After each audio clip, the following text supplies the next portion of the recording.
The scholars group YouTube channel में आपका बहुत बहुत स्वागत है। इस वीडियो में मैं 5 क्वेश्चंस को एक्सप्लेन करूंगा जो कि क्वेश्चन नंबर 86 से 90 तक होगा। यूजीसी नेट पॉपुलेशन स्टडीज का दिसंबर 2023 का ये पेपर है। आप यहां पर देखेंगे 86 से 90 नंबर क्वेश्चन जो कि इस सीरीज का 18th नंबर लेक्चर होगा। 86 नंबर क्वेश्चन है, ये इकोलॉजिकल फुटप्रिंट के ऊपर बेस्ड क्वेश्चन है।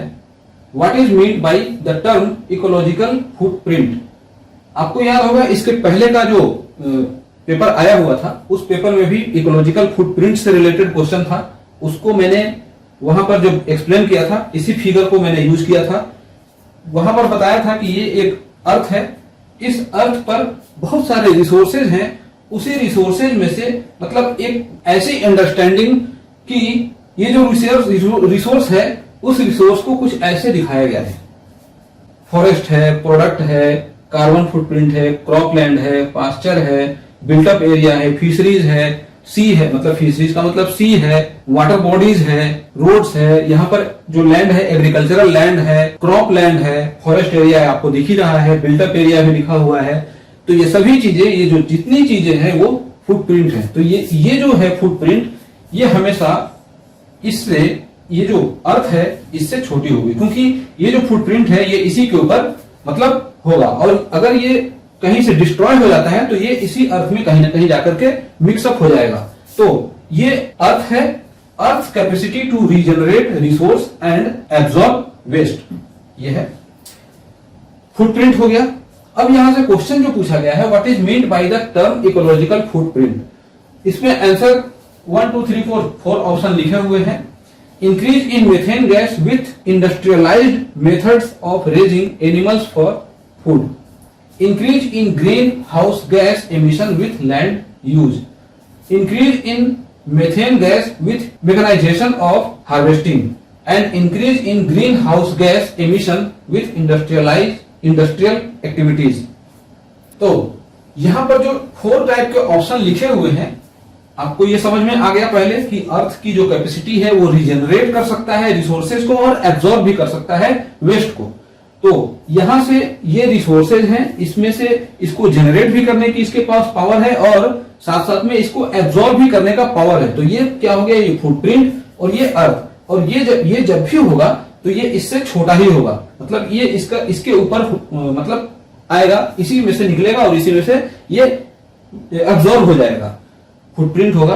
और इस फुटप्रिंट के बेसिस पर यहां पर जो 4 ऑप्शन है, आपके जो आंसर की है उस आंसर की में आप देखेंगे तो फर्स्ट ऑप्शन उसमें सही लिखा हुआ है, लेकिन ये फर्स्ट ऑप्शन सही नहीं होगा अकॉर्डिंग टू मी, या जो मैंने एनालाइज किया उसके बेसिस पर ये वाला सही होगा। Increase in green house gas emission with industrial activities. Ecological footprint है, इकोलॉजिकल फुटप्रिंट मतलब यहां से रीजनरेट भी होगा और वेस्ट भी होगा। तो रीजनरेट जब होगा तो ग्रीन हाउस गैस के एमिशन भी होगा और साथ साथ में इंडस्ट्रियल एक्टिविटीज हो रहा होगा। तो जब इंडस्ट्रियल एक्टिविटीज हो रहा होगा तो उसकी बेसिस पर गैस एमिशन भी होगा और इसीलिए ये इकोलॉजिकल फुटप्रिंट कहलाएगा। तो इस ऑप्शन के बेसिस पर ये 4th नंबर ऑप्शन यहां से सही हो जाएगा। बट ये जो सेकंड तो होगा नहीं, थर्ड भी नहीं होगा, फर्स्ट नंबर ऑप्शन नहीं हो सकता है अकॉर्डिंग टू मी। अगर आपको मतलब जो मैंने एनालाइज किया कि ये जो आंसर है ये यूजीसी ने जो फर्स्ट ऑप्शन दिया हुआ है ये किस लॉजिक पर दिया हुआ है आई डोंट नो। जो लॉजिकल बनता है वो 4th नंबर ऑप्शन यहां से सही हो जाता है। अगर आपके पास कोई इसका ऐसा कुछ ऐसा लॉजिक है तो आप इसको कमेंट बॉक्स में डाल सकते हैं, इसको हम आगे और डिस्कशन कर सकते हैं। तो 86 का यहां से 4th नंबर ऑप्शन सही हो जाता है। नाउ 87 नंबर, ये मैच करना है मैच 1 लिस्ट 1 से लिस्ट 2 को।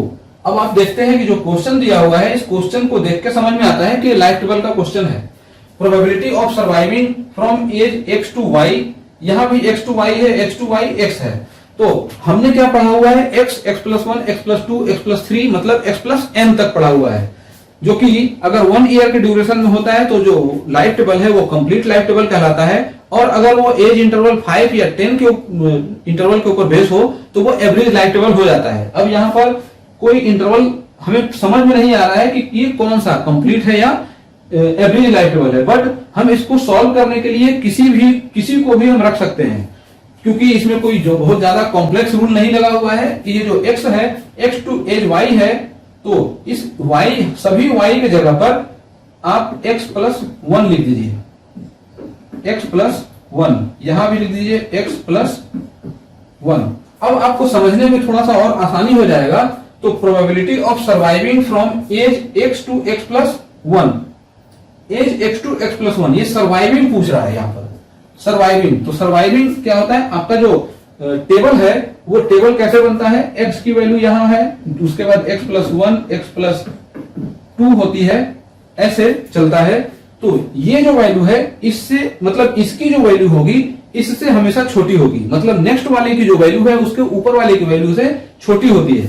तो जो lx प्लस 1 है वो छोटी होगी और lx प्लस 1 सॉरी जो lx है वो बड़ी होगी। तो जो प्रोबेबिलिटी होगा वो क्या हो जाएगा, lx plus 1, probability of surviving lx plus 1 divided by lx। अब यहां पर lx प्लस 1 क्या है, y, ये फोर्थ नंबर ऑप्शन यहां से होगा। a का हो जाएगा 4। अब a का 4 किस में हो रहा है, 4 में, यहां पर ये सभी कैंसिल हो जाएगा एलिमिनेशन मेथड से।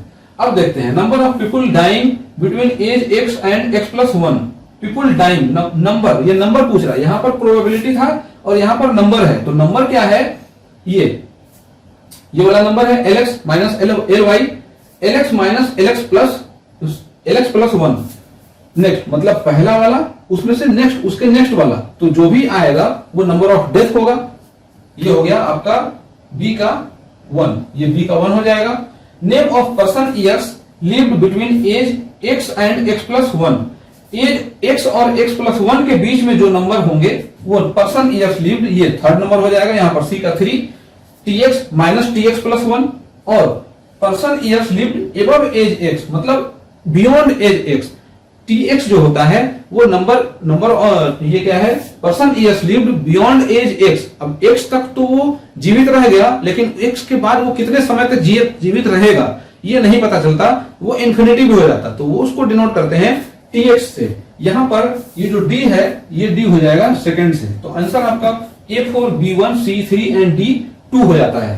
तो y मतलब एज x y अगर दिया हुआ है तो अगर आप ऐसे डायरेक्ट सॉल्व कर लेते हैं तो सही है, अदरवाइज अगर नहीं कॉन्सेप्ट क्लियर हो पा रहा है तो आप इस y को x के आगे वाले नंबर से इसको रिप्लेस करके यहां से जो आंसर है निकाल सकते हैं, इसको सॉल्व कर सकते हैं। तो इसका आंसर यहां से ये फोर्थ नंबर ऑप्शन सही हो जाएगा। अब आप देख लेते हैं कि जो लाइफ टेबल है उस लाइफ टेबल का जो कॉलम है उस कॉलम को 7 में डिवाइड किया जाता है। किसी बुक में 8 कॉलम भी दिखाई देंगे, बट जनरली आपको जो मेनली क्या दिखाई देगा, 7 कॉलम भी होते हैं।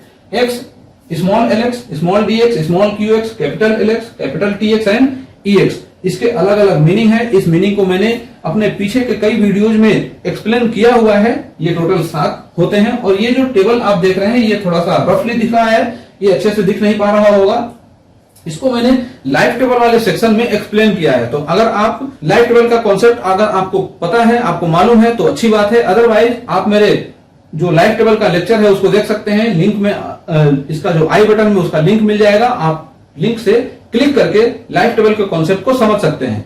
उसके बाहर से मुझे उम्मीद है कि कहीं भी क्वेश्चन पूछा नहीं गया है और आगे भी क्वेश्चन पूछा नहीं जाएगा। तो जो कॉन्सेप्ट है मैंने फुल कॉन्सेप्ट उसमें डाल दिया है, आप वहां से क्वेश्चन को समझ सकते हैं, उसके कॉन्सेप्ट को समझ सकते हैं, डेफिनेशन को समझ सकते हैं, उसके कुछ हिस्टोरिकल पार्ट मैंने एक्सप्लेन किया हुआ है वो भी आप वहां से देखकर समझ सकते हैं, नोट्स प्रिपेयर कर सकते हैं।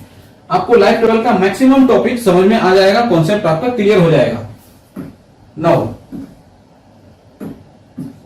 88 number, which of the following index has digit preference of 0 and 5। ये जो होता है डिजिट प्रेफरेंस हमेशा विफिल्स इंडेक्स होता है, तो आंसर थर्ड नंबर ऑप्शन सही हो जाएगा। अब विफिल इंडेक्स है, इसको इंडेक्स ऑफ कंसंट्रेशन भी कहा जाता है।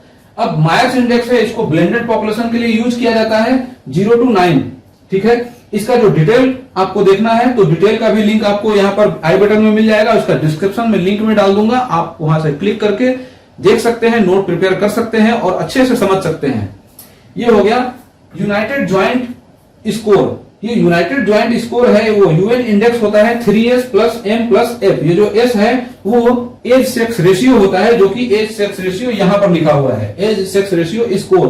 तो इसका तो कोई मतलब ही नहीं है इस जगह पर, फॉलोइंग इंडेक्स डिजिट प्रेफरेंस के लिए ये कोई मतलब नहीं है, ये वाला आपका डायरेक्ट इसी में इंक्लूडेड है। तो यूनाइटेड इंडेक्स का जो मतलब है वो 3s plus m plus f होता है। ये तो इतना क्लियर हो गया। अब बात कर लेते हैं विपेल्स इंडेक्स की। तो जो विपेल्स इंडेक्स है, it gives the relative performance of digits 0 and 5 while reporting age in the interval 23 to 62। जब 23 या 62 के बीच में जब कोई एज रिपोर्टिंग हो रही हो तो उसमें 0 और 5 का टर्म चलता है। जैसे कि अगर किसी की एज 24 है तो वो कहलाता है क्या 25 है, या अगर किसी की 23 है तो वो कहता है क्या 25 है, या अगर किसी की एज 26 है तो भी कह लेता है कि 25 है। तो ये 0 और 5 के रेंज में चलता है। अगर सपोज कि 31 अगर किसी की एज है तो वो सिंपली कहेगा क्या 30 है ना। तो राउंड फिगर में वो राउंड फिगर वाला मामला हो जाता है। तो इसी वजह से इसको डिजिट प्रेफरेंस कहा गया है और उसको विपेल्स इंडेक्स कहा जाता है। रिपोर्ट करते समय वो 0 और 5 वाला जो कंसेप्ट है उसको लेते हैं रिस्पोंडेंट। विपेल्स इंडेक्स रेंजेस फ्रॉम 0 to 500। जो विपेल्स इंडेक्स है वो 0 से 500 के बीच में रेंज करता है। उसका जो इंडेक्स है वो 0, 100 एंड 500 में डिवाइड किया गया है। अगर 0 तब होगा जब एज रिपोर्ट नहीं किया जाएगा, मतलब एज रिपोर्ट ही नहीं किया, उसने मना कर दिया। दूसरा 100 कब होगा, if reported ages are not heaping, कोई भी हिपिंग नहीं है। मतलब ये कि अगर किसी बंदे की एज 24 है और वो 24 ही कह रहा है तो एज में कोई हिपिंग नहीं हो रही है। विपेल इंडेक्स का जो है वो जो इंडेक्स है उसकी जो वैल्यू है वो 100 आएगा। अगर एज में हिपिंग हो रही है मतलब उसने कुछ इस तरीके का लॉजिकल बताया कि 24 तो है बट वो 25 रिपोर्ट कर रहा है, या फिर 27 है वो 25 ही रिपोर्ट कर रहा है, 27 है वो 2 साल बढ़ा करके 30 को रिपोर्ट कर रहा है, तो उस केस में हिपिंग होगा इफ रिपोर्टेड एजेस आर हिपिंग। तो ये 500। तो ये विपेल्स इंडेक्स का 3 कैटेगरीज में यहां पर डिफाइन किया गया है। उसके इंडेक्स को के रेंज को, जो इसका रेंज है 0 से 500 तक रेंज को लेता है। ये हो गया। इसमें आंसर यहां से विपेल्स इंडेक्स हो जाता है digit preference. Now 89 number, which of the following is not the migration flow. यहां पर माइग्रेशन फ्लो से रिलेटेड क्वेश्चन पूछा गया है। तो सिंपल सा आपको यही समझ में आएगा कि ये क्वेश्चन है वो माइग्रेशन थ्योरी से रिलेटेड है। यहां पर फर्स्ट ऑप्शन है इंटर डिस्ट्रिक्ट माइग्रेशन, सेकंड है इंटर स्टेट माइग्रेशन, थर्ड है intra district migration and commuting between 2 places.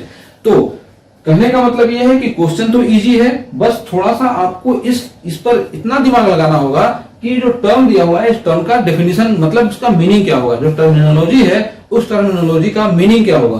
तो जो इंटर डिस्ट्रिक्ट है उस इंटर डिस्ट्रिक्ट को समझने के लिए आप ऐसे समझ सकते हैं इंटरनेशनल। तो यहाँ नेशनल की जगह पर डिस्ट्रिक्ट लिखा हुआ है, इंटर डिस्ट्रिक्ट। अब इंटरनेशनल कैसे समझेंगे, किसी एक कंट्री से दूसरे कंट्री को पलायन करना, तो क्या कहा जाता है इंटरनेशनल। तो उसी तरीके से इंटर डिस्ट्रिक्ट का मतलब हो गया कि किसी एक डिस्ट्रिक्ट से दूसरे डिस्ट्रिक्ट को पलायन करना, इंटर डिस्ट्रिक्ट। तो ये वाला क्या है, नॉट माइग्रेशन फ्लो यहां पर है। तो ये वाला तो इंटर डिस्ट्रिक्ट जो माइग्रेशन है वो माइग्रेशन फ्लो होगा, माइग्रेशन एक जगह से दूसरे जगह को फ्लो कर रहा है, तो ये वाला तो माइग्रेशन फ्लो होगा।